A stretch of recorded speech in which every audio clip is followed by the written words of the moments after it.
So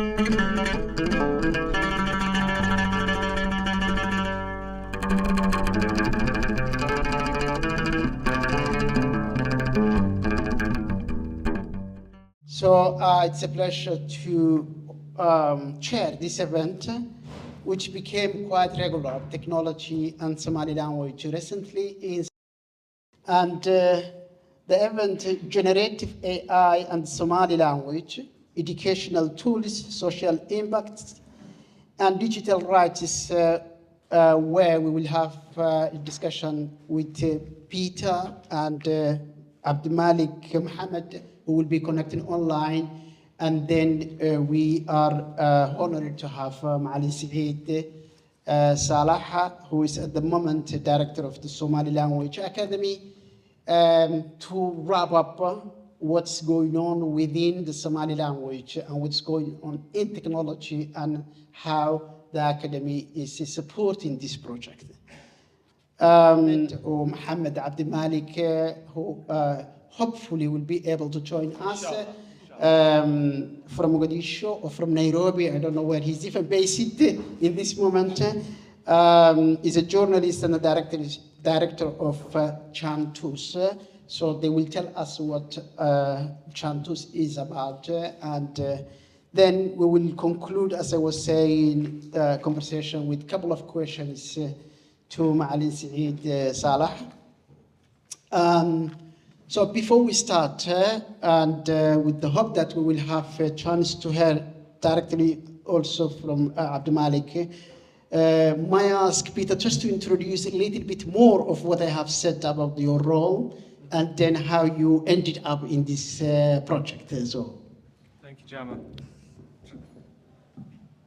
Horta adban idin salame. Anaga magaigu wa Peter Chonka hang kashakaya Jama'ada King's College London. Afsumaliga wa munku hadli kara, lakin her kega wali magadin her sare her dehe bas. So hadda wan ubedeli dona af Ingrisida, while mahabo in Kofkasta ifahmi karan hadal kega. Sido Khalina, Haga Katideda Afghan Somaliga Khalado Badan once a day, Haga Lukada. So when Escubedalidona Afghan Inglesica. I just introduced myself as Peter Chonka. I work for King's College London as a researcher.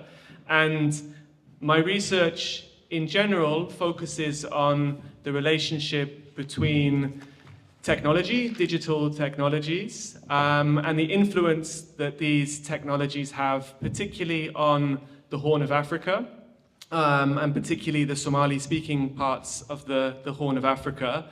And I'm going to talk, and Abdimalik and I are going to talk a little bit later about the importance of translation, linguistic translation, in relation to the work that we do. So I did want to start with a little bit of Somali. In answer to your question, Jama, we came to the work around translation and changing technologies really initially because we were inspired by some really interesting work that was going on in Kenya in the Kiswahili-speaking context, led by a colleague, Nanjala Nyabola, who started an initiative around sort of 2021, 2022, translating material concepts, ideas around digital rights. Hi, Abdimalik. Sorwo. I think Abdimalik has joined us, and we'll get him in a moment. Nanjala was working on a project translating terminology, concepts related to digital rights into Kiswahili. Because Nanjala Nyabola made the point in her work that in a Kenyan context, when people were talking about the social, the political, the economic impacts of changing technologies, whether this was social media, whether this was growing interest in AI, many of these debates, or most of these debates in Kenya, were taking place in English. Now, Kenya is a different linguistic context to Somalia, for example, but in Kenya, the vocabulary, the places where these questions, and important questions relating to digital rights, relating to things like surveillance technology, relating to things like the impact of social media on politics, things like misinformation, disinformation, digital privacy, all of these topics were primarily being discussed in English language media, partly because of a lack of vocabulary that was being coined in Kiswahili for journalists to use to talk about these particular concepts, technical concepts, and then sort of social, political, and economic concepts. And she wanted to change that by working on translation. And so she convened groups of Kiswahili experts, scholars in Kenya, and worked on something called the Swahili Digital Rights Lexicon. Now, Abdimalik and I were inspired by this work to do something similar in the Somali language context. So in 2021, we convened a similar group of Somali language experts, scholars from the universities, from civil society, from journalist organizations in Mogadishu, in order to translate a similar set of terminology. And a sample of that is what you see on the screen behind us here, particular concepts translated into Somali, and then particular explanations of terms translated into the Somali language. Now, that was 2021, 2022. After we finished that project, just after we finished that project, generative AI, particularly ChatGPT, exploded into the world, or into the kind of the popular imagination. People started talking all over the world about generative AI, chatbots, in a way that, you know, hadn't existed before in kind of public discourse and public media. And the original Somali digital rights lexicon had a small amount of content about AI, artificial intelligence, but it certainly wasn't the focus of that project. So at that point, 2023, 2024, Abdimalik and I realized that we needed to do some more work on this. And we needed to look specifically at generative AI, like tools like ChatGPT, Google's Gemini, and start to update the lexicon and build a new lexicon of terminology and explanations for technical concepts that relate to AI, but also some of the social, economic, cultural, political, linguistic issues that are also raised in the spread of AI technologies into everyday life. And in the last panel session, we heard from the makers, right? The folks who are building incredible innovations, and you know, the Somali startup business scene. And a lot of those presentations and reflections in the earlier panel showed the value of using AI technologies for certain types of application and in business. But what Abdimalik and myself were interested in, and are interested in, again, is the kind of the cultural, social, and political impacts of these technologies, not just here in the UK, but increasingly in the Horn of Africa itself, and the impact of these technologies on languages themselves and the Somali language. And I'd like to say a bit more about that later, but maybe I'll hand back to Jama now. While Abdimalik is... Abdimalik, are you hearing me? I'm on mute, sorry. That's the technology or the help. So, Abdimalik, Manu Matlisa. Oh. That's great, Abdimalik. So you are both on the screen, but also people are finally hearing what you are saying. So can you please give us a quick presentation for what is Chantus, first of all, and as probably you have had Peter introduced your work and the work that you are doing. But first, what Chantus is about.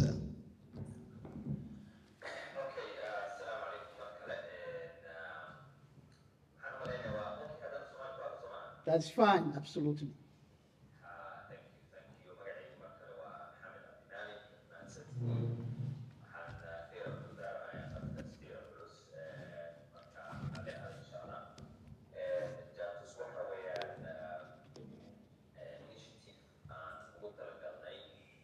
Thank you. Mohamed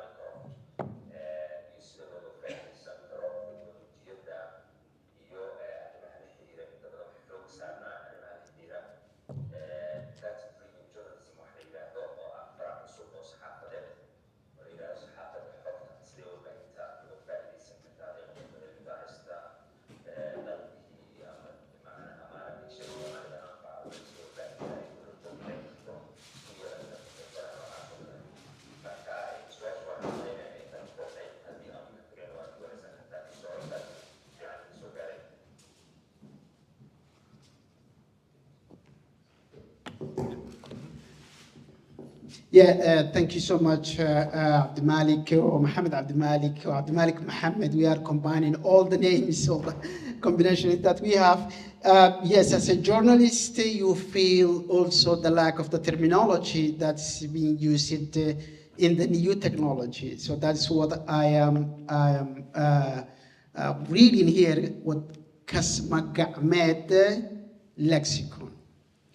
So before we come to what's within all this, the role of Academia Goboleedka Afka Soomaaliga, I wanted to go back to Peter, if you can introduce what Kasmagamed is. Yeah. Lexicon. Sure. So, as I was saying before, the purpose of the project was to put a new set of vocabulary and translated terminology around the impact and the basic technical concepts of generative AI into the public domain in the Somali context. And as I said before, we're interested in generative AI itself as a tool of translation, but we're also interested in the effect of generative AI on languages themselves. And in some of my previous academic work, I've looked at the ways in which algorithms online, particularly in relation to things like search engines, Google search, interact with African languages in ways that are often quite different from the ways in which they interact with the English language and drawing comparisons with African languages. It's quite remarkable over the last 2 years or so, the advances in generative AI in relation to the Somali language. A year ago, 2 years ago, AI chatbots, it was not possible to interact meaningfully with those chatbots in the Somali language. You tried ChatGPT with Somali, even a year ago, and the results that you would get would be, rubbish, basically. Over the last year, that's changed quite significantly. And the mainstream kind of chatbots you're able to interact with them in Somali quite effectively. You could spend all day on something like Gemini or ChatGPT having a conversation a so-called conversation with those technologies in the Somali language. And this is a screenshot of an interaction that I had with Google Gemini today, actually, where I asked the chatbot some very basic questions around, how are you, where are you, where are you at the moment? And, you could do this kind of thing all day. The technology has advanced so rapidly that we might assume that if we were going to do a translation exercise of technical terminology from English into Somali, then we could actually use generative AI itself, right? I mean, generative AI is used as a translation tool by many people, right? I imagine many people in this room have used generative AI as a translation tool. So why do we need all this human labor working with organizations like AGA and experts in Mogadishu? Why do we need to bring all these people together to make these kind of translations? One of the reasons why we do need this kind of human labor and human thought behind translations is because actually, although in some senses these technologies work very effectively with Somali, in other senses there are lots of problems here in terms of how they interact with the language, the data that they are drawing on, and all sorts of sort of digital inequalities that cause problems with this. And I can see already an example of this in the interaction that I had. Oh, I'm sorry, it's not very, I need to bring the slide up so you can see it more clearly. Apologies, that might be a bit clearer. So in the question that I asked to Google Gemini, Hage Jogta Adigu, Google Gemini says, Anigu Majogo Meljired Sida Adanaha, Wahanahe no Kamida Sirdonka Matmal, or Asane say Google. So it's saying here, I don't exist in a physical place like humans. I am a type of artificial intelligence that is created by Google. What I think is very interesting about this is the translation itself of the concept artificial intelligence. Here, artificial intelligence is translated as Serdonka Matmal. Now, Serdon. Serdon in Somali does mean intelligence, but it means intelligence in the context of jajus, spying, right? So, and in a Somali context, if you're talking about Serdon, if you're talking about spying, if you're talking about jajus, this is basasnimo, right? Soma. This is serious business, okay? So even the term artificial intelligence is translated by artificial intelligence here in actually a very problematic way, right? That gives a completely different kind of meaning to what's behind this.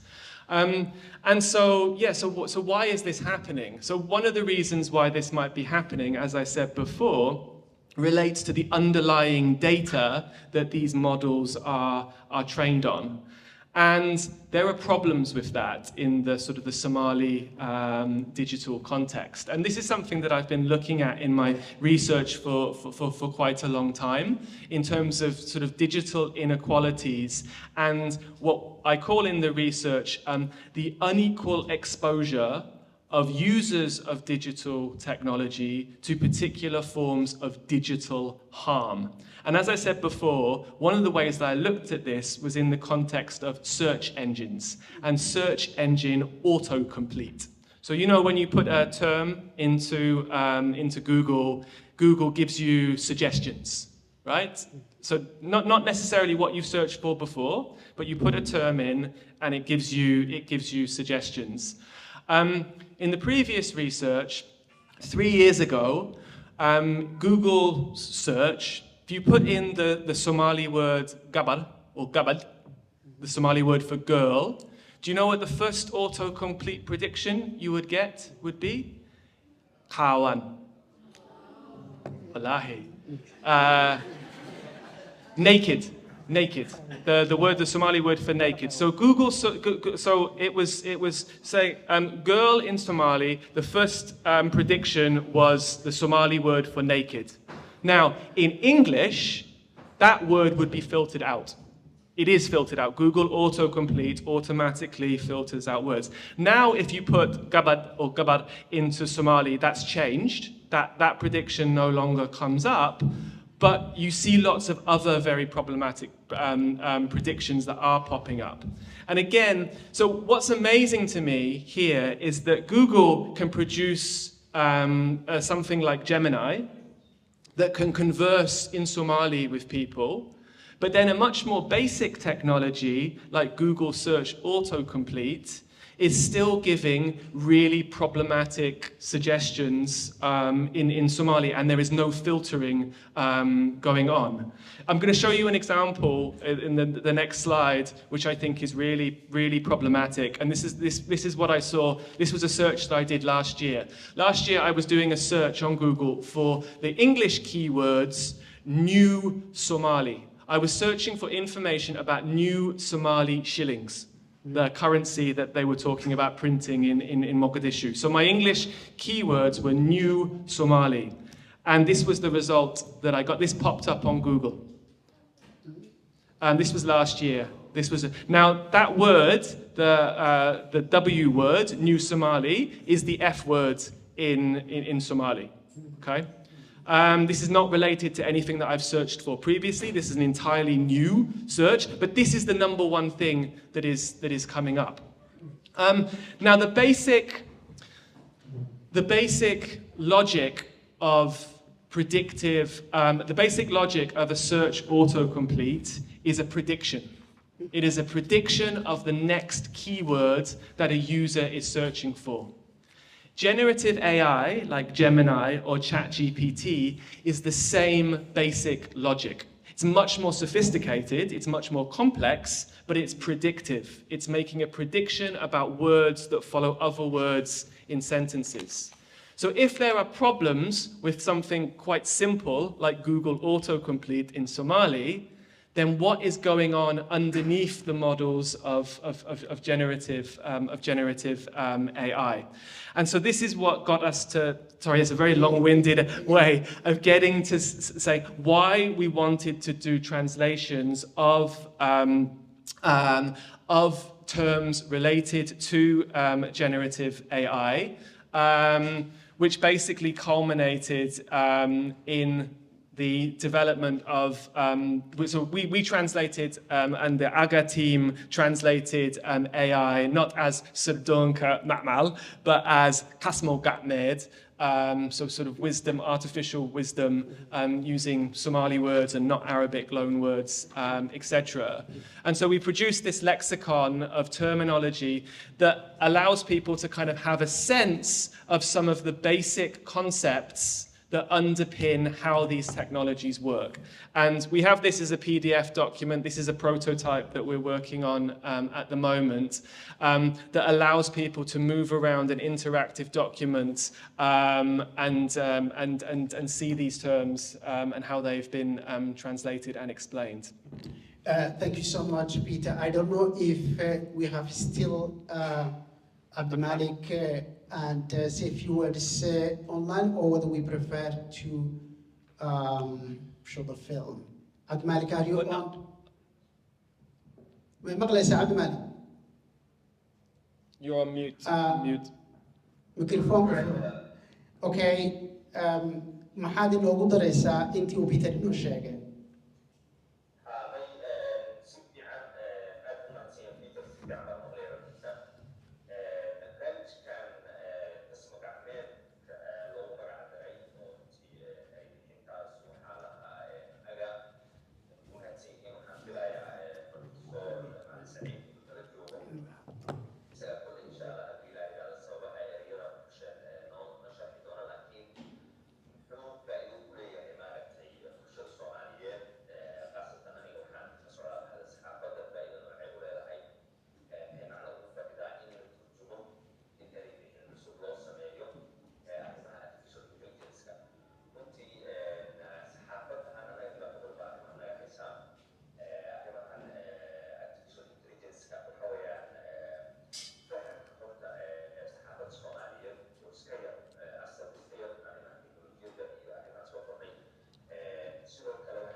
aad iyo aad baad u mahadsan tahay Abdimalik Mohamed, aad iyo aad baad u mahadsan tahay. Just a quick summary of what Abdimalik was saying is not only a technical issue, but there are really serious problems even within the journalism today, where people are using ChatGPT or AI and then making as a news, and this is already harmful and it's already happening. So it's something more serious than just a language issue, and so that's why they found it important and urgent to do this work. And also he mentioned how not only AGA, but they want to engage with the universities, they want to engage the poets, they want to engage with everyone who, the extended stakeholders to improve, to validate this data, this terminology that has been introduced, and so on. So it's a work in progress, and because of his profession as a journalist, he feels that this will fill a gap that today exists in the current situation of the society. And we come to Salah and Aga on this. But just before I pass to Said, I want to go back also the issue of the predictive research that Peter was saying. This research was very important last year, and we have the conversation in here and elsewhere about how important is misleading research from the Google search or any other. People might think that someone is doing bad to Somali people to put those things. I don't think no, in a sense of these are how it works, the predictive, how people are using Google. So if one person uses it and puts that W word, that's the only information that Google has, and then they will base the next call on that. In the other world, in the other languages, there is someone behind the scene that's filtering. That's what's missing. Yes. Yeah. So that's the crucial point. It's not someone is putting bad on Somali thing deliberately against Somali language, against Somali people. But for the other language, this is the injustice, where the injustice is coming. The other language have people behind the scene who are filtering and directing those crucial things for the society, while Somali language is lacking. The second point is that Somali is a part of a major language. It's called the so-called low resource languages, which means the data that we have in Somali language, in Swahili, in many other African languages is not enough for us like the other languages in the world. So there is a lot to do, and there is a contribution from everyone, anyone who care about the Somali language, the Somali society, the Somali culture needs to contribute because we are lacking, for those of us who are working on NLP, natural language processing, we are lacking of data in Somali language in digital form. And that's something that's needed, and you can contribute. The second point is when you are using social media, you are contributing wrongly sometimes. So be responsible for what you are putting in social media in Somali language, because of that will be the image that's coming, the true picture of the society. So there is a responsibility of each of us for our actions when we are using in this new technology. So we don't blame others. We have to start from ourselves, what we are doing. So the use of social media, the use and giving your children to use in a certain way on social media, you are responsible to contribute in a bad way of what's happening. So let us really be responsible for ourselves and be accountable for what we are doing instead of blaming others. And of course, there is the injustice in this kind of digital device that still exists. So we need to put data, but we need to put also correct data that represent us when we are using. So that's to say, I know that we could we need another hour to talk about this issue because it's extremely fundamental, but we are coming معلكين سونا قلنا معلي سيد سارة. وحنا نكبل بينا. Just we start with the terminology. Here I had kasma gam'at, there is a man gam'at, and there is a grab gam'at. Already we have three big terms for artificial intelligence. So before, standardization, selecting the right one, and most importantly, what AGA suggested.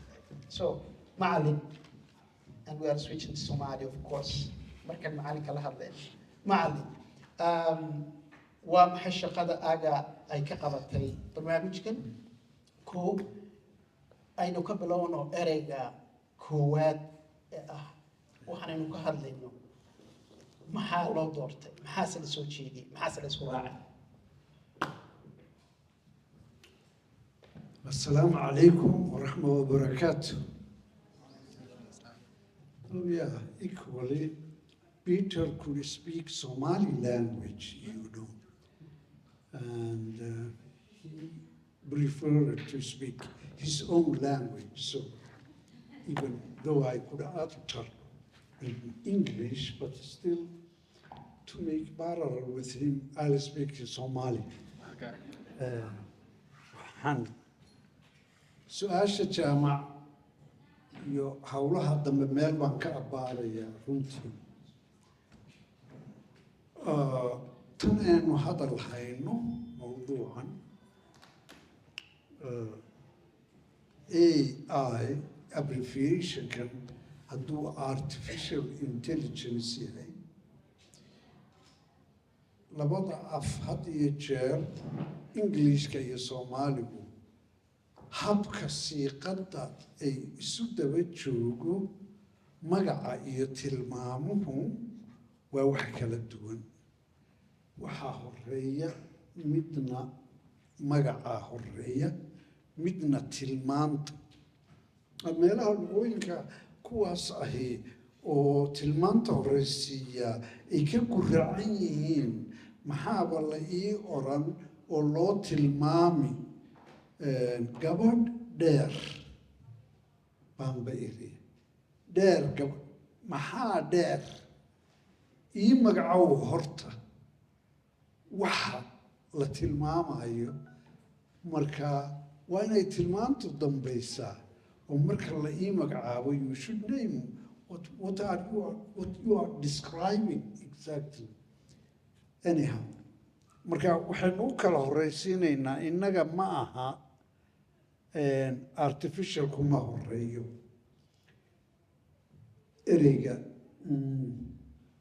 intelligence Kevin waxyaabaha ereyada maskaxda la xidhiidha words related to mental af Soomaaliga waa badan yihiin waxayna leeyihiin dhadhanno kala duwan like any language marka la isku tarjumayo oo dhadhanka the taste of the word when we follow exactly waxaanu haysanaa maskax meesha iyadu ma imanayso maskaxdu waa waxa physicalka ah ereyada garaad iyo kasmo iyo miyir iyo maan iyo dhimir iyo kuwa badan oo la macno ah ayaa dhammaantood waxay wada ag marayaan ereygan intelligence.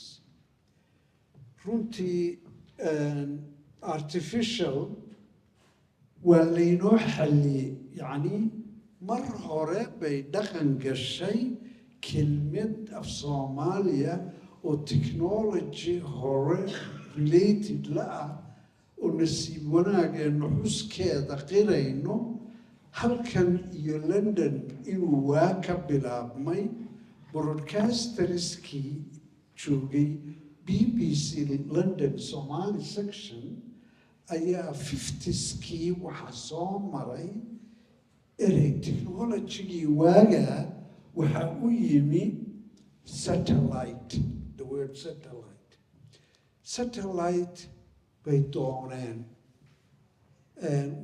wuxuu dhulkuu ku wareegayaa hadduu meere ku wareegayo if it is going around a planet waxa weeye waa moon dayaxu waa mid artificial oo la sameeyey waxay yidhaahdeen dayaxa gacmeed isagaa gacana maaha ee dayaxa gacan baa samaysay weeye halkay ka soo qaadeen marka waxaa ku xigtay like words kelmadaha hirgalay oo hore loogu isticmaalay artificial semination baa looda lagu sameeya iyo xoolaha waxay yidhaahdeen rimay gacmeed markaa gacmeed horey u meel martay way dhigantay garaad ereyadii aan imika sheegayay iyo kuwa badan labadaba anigu bilowgii projectkan waa isticmaalay markii hore anigaa u keenay kasmo haddana markaad u sii dhadhamiso garaad iyo kasmo waa ila wadaagi doontaan dadkiina xeel dheerayaasha af soomaaliga iyo erey bixinteeda waa kasmo waxay ku fadhidaa waa kasay matalan waa kasay ruuxaa ma kastay waa kasalo kasmuan u leeyahayoo marka small understanding garaad waa awood garasho intelligence markaynu u sheegaynona markaa halkaasay ila xigtaa aniga awoodda faham maaha waa kasay iyo understand wax ka shisheeya oo garaad la yiri ayaa ah waxaa qofka reerka beel u taliya oo hogaamiya garaad dhawaqa ereyga shaqalka culus iyo kan fudud unbaa la kala duway qofkaasu waa garaadkii cidda ayay halkaas baynu yaan sii tegine su-aasha labaad ee ahayd xaggee ka soo galla iyo maxaa nagala gudboon runtii macallin waxaan jeclaan lahaa aga lafteeda waxaa laga yaabaa inaan la wada garanaynin inta halkan joogta intaynan halka hore fadhida waa garanaysaa marka aga qudheedu waxay tahay waa wanaagsanaan lahayd inaad u sheegto xarfaha gaaban oo aga carabkaa qabtay ereygu wuxuu ka samaysmay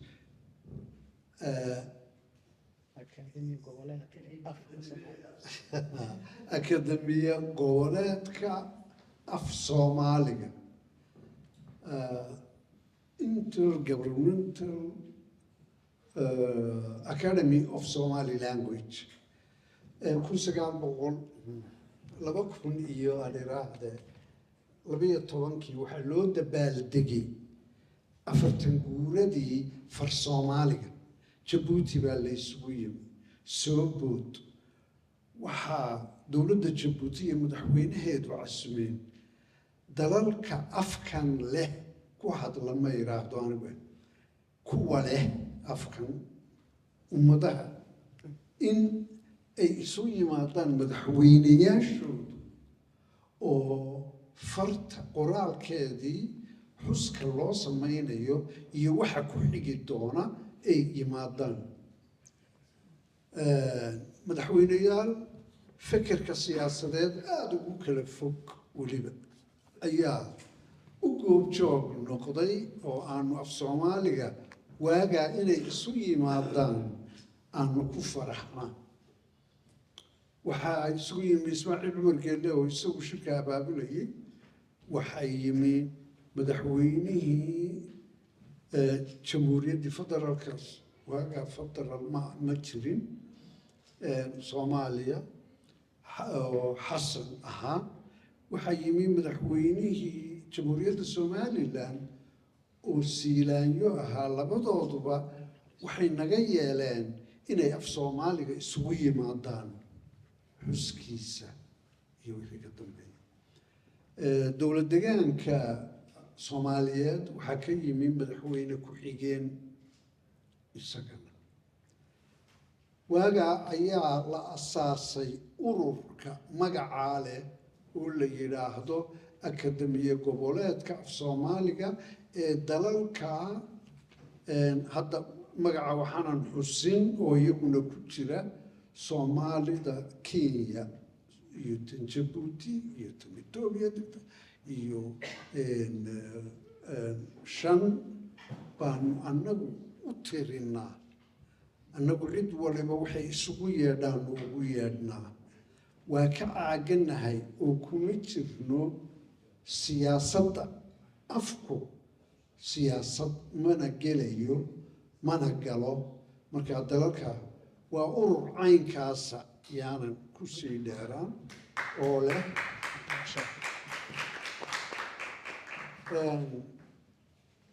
nasiib wanaag iyo nasiib daro miday ii tahay ma aqaan sanadkii dhoweyto November last year ayaan guddoomiyihii labaad noqday la ii doortay dad halka soo fadhiya aan qaarkood arko ayaa igu lugooyey in aan waqtiga kan maaragtay urur caynkaasa hogaamiyo oo shirweynaha joogay caawa keligay kuma ihi 5-6 qof oo ama xeeldheerayaasheeda ama guddigeeda fulinta ka mid ah ayaa idin dhex fadhiya waadiga gacanta taagay Rashid miyaan wada magacaaba may ha waxaan Zainab waa arkaa Zainab daahir baa halkaa fadhiday abtidoon oo soo galay waa arkaa boodhari warsame xeeldheerayaasheeda ka mid ah waan u jeedaa qof ka maqan yaa kale qof ka maqan idinkoo dhammi ma jiro afka oo loo siman yahay lahaantiisa iyo saaxiib u ahaantiisa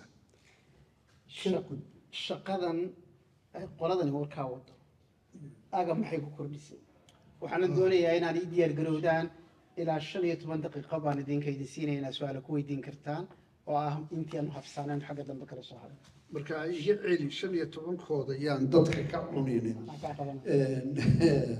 adiga iga qabanaya waad qaban jirtay waxaanu aga waxay ka soo gashay akademiya goboleedka shaqada fiican iyo xuska ay wadeen qoladani waxay noola soo magansadeen furaha in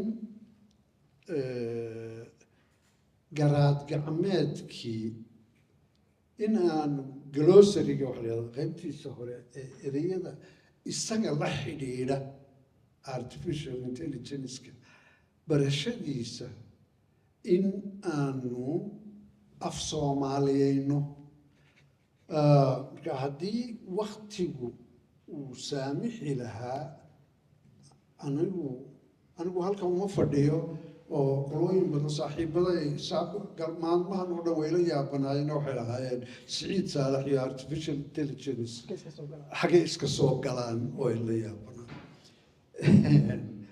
waxa aanu iska soo galnay akademiyada aan mas-uulka ka ahay howlwadeenadadoodii expertiska luqada ka mid ahaa oo iyagu waxay weydiiyaan ayaa hawsha ay Bidder iyo Jaantus Mohamed Abdimalik ay noola yimaadeen waa aqbalay waxaanuna u aqbalay qorshaha noogu jiray annagu mas-uuliyadda afka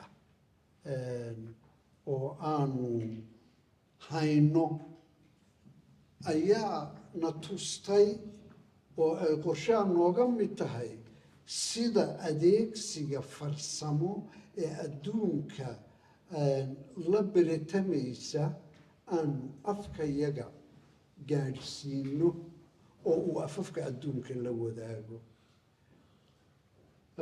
waxaa adduunka digitalka ah afafku way kala sad bursadeen af Soomaaligu meelo aan la filayn buu u muuqday mar hore ayaan ka warhayay 1990-aadkii afafka isticmaalay electronic media 7,000 oo af oo adduunka lagaga hadlo 2,000 baa isticmaali jiray 2,000 af Soomaaligu ka mid buu ahaa that early back in 1990s ayuu ku jiray afafka ku soo xoogan oo website isticmaala oo gala oo luqada Englishku ay dominate garaysay 7,000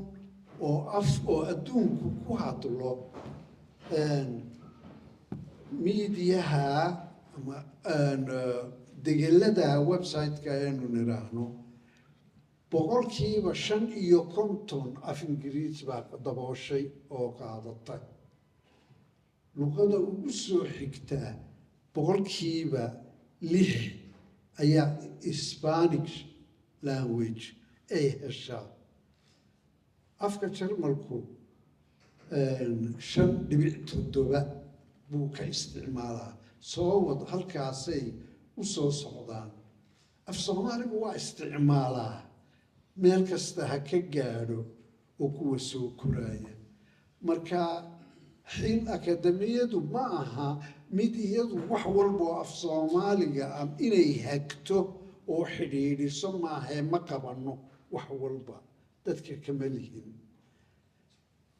farsamada iyo u gudbinta erey bixinta farsamo iyo inay artificial intelligence oo qura ma aha inay noocaas waa halkaas waxaad ka aragtaa tallaabooyinkii aanu u raacnay tarjumaadda erey bixinta tan mid ergis ha ahaato iyo noocyada loo raaco tarjumaada marka waxaan rabaa inaan weliba da'yarta iyo dadka adduunka technology-ga dhex jooga waanu xil saarayno uga martinahay sida ay afkooda farsamada noola qaban lahaayeen oo qof walba wax la gudboon weeye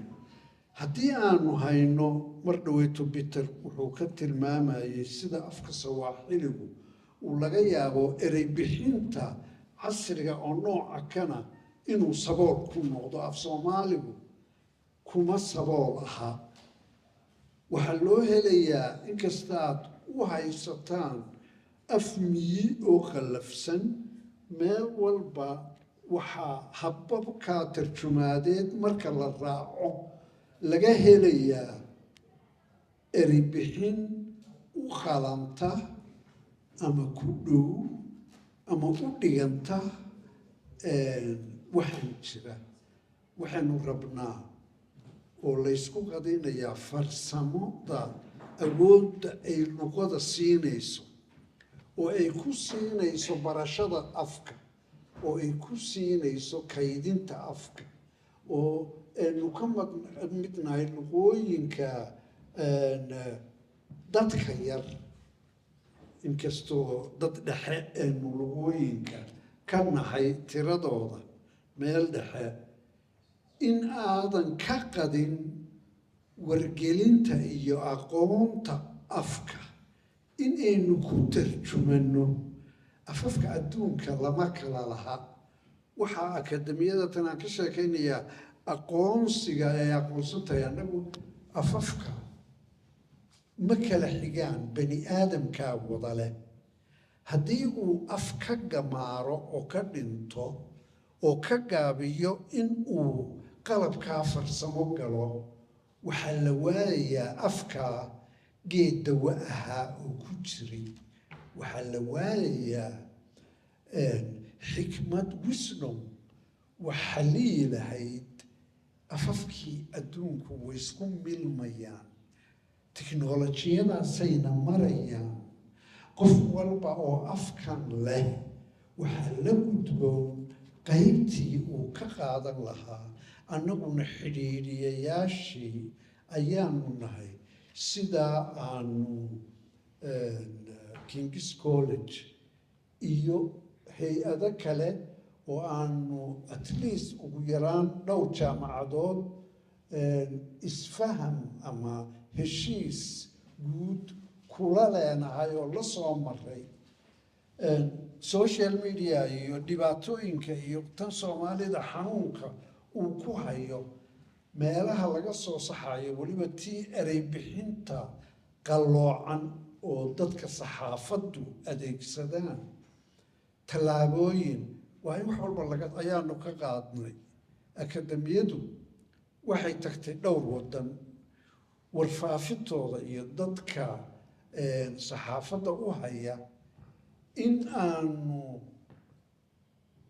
tababaro ay afkan ah iyo siduu u shaqeeyo innagoo dhammi dadka badan iyo dadka waaweyn dhalinyaro oo afkan ku hadashaa afka adeegsiga ayay yaqaaniin oo isticmaalaan afkii aqoonta ayaa wada maqan marka in aanu ku riixayno saxaafadda akademiyadu waxay leedahay 6 waaxood 5 raalli ahaada waaxood oo kala duwan oo 4 qaybaha afafka ku fadhido ku salaysan tahay oo ay ku salaysan tahay afka qaybihiisa afku naxwu yeeshaa afku eri bixin buu leeyahay afku wuxuu leeyahay suugaan afku macallin intaasoo dhan baynu noo waax way adag tahay macallin Siciid Saalax in la joojiyo marka uu hadlayo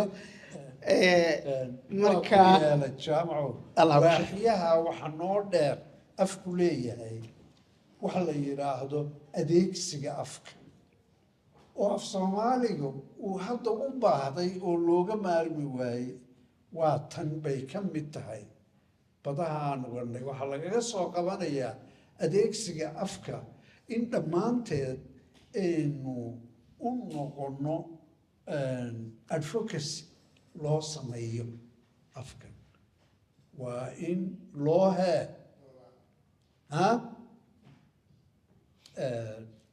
dooda oo loo meel mariya oo sidii loo adeegsan lahaa ay dowladii u adeegsan lahayd ee dadweyne u adeegsan lahaa ee bad walba oo aqooneed loogu adeegsan lahaa ayaa aynu riixaynaa waa mahadsantahay jaamac aad baad mahadsantahay macallin If I had a couple of hours more, I would translate and summarize what Ma'alin Saeed has said, but I don't have that, so I don't dare. Just for those who don't speak understand Somali, what Ma'alin Saeed Salah told us about AGA was important, which is an inter-regional academy for the Somali language and the work that they are doing. An important question that we didn't answer from Saeed is what was exactly the role of this work, of AGA in this work. And I would love to Peter to quickly say that and then a couple of questions.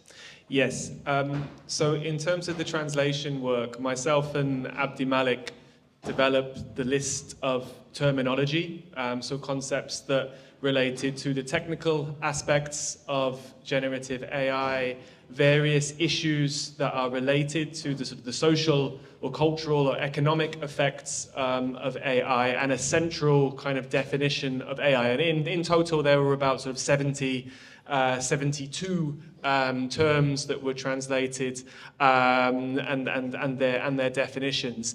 So Abdimalik and I developed the framework, and then we went to AGA and organized with AGA a workshop where the experts at AGA tasked with coining new words for the Somali language. That is the role of, one of the roles of AGA. This group met in Mogadishu in May. That would be modified later. Sorry? That would be, the terminology would be modified further. It's not defined. Yes, yeah. Well, yes, refining and developing these concepts. And so, yeah, Abdimalik is showing what the translation workshop looked like and the work that it was building on. So that took place. We have the translations, and now we're in the process of visualizing these into an interactive resource, and we'll be launching it fully in Mogadishu next month, inshallah.